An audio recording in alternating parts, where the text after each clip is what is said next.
So if you're using AI to create content that you think is going to produce more sales and it's not, here's the thing I love about AI. You just go tell it, hey, this content is not generating sales. Now, if I had to assume the prompts that are being used to generate the content are probably too simple, too generic, they're not in depth enough, so you're producing generic content. And or maybe the offers that are being made or the calls to action in that content are not clear enough or they're not being set up properly. So those are all things that you have to exchange with AI on, right? It's going to come out of the gate, especially as it pertains to like a blog or an email, and it's going to draft something up that is like a traditional blog or email, as the world has kind of containerized those things over the years. But maybe that's not how you want to write the email. Maybe that's not how you want to write the blog. Maybe that's not how you want to set up the outline for a podcast interview. And so you got to be real specific. And again, the best way to get that in your tone, voice, and style is to use examples that are either yours or that have converted best over the years, right? So if you want to create more content that produces more money,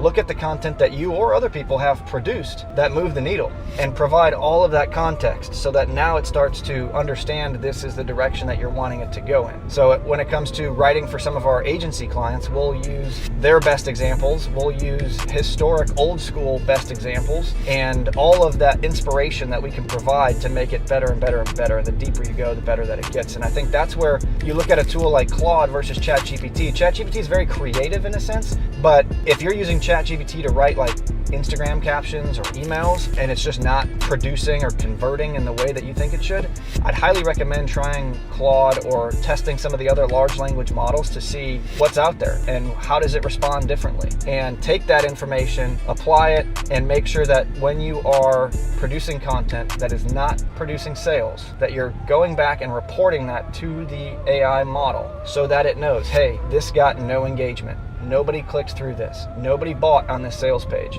And now you're starting to train it so that it becomes more and more useful over time. It's obviously very impressive out of the box. Where it gets really good is when you give it everything and anything you can possibly think of to prime it and then start prompting it and telling it and dictating what you want it to do.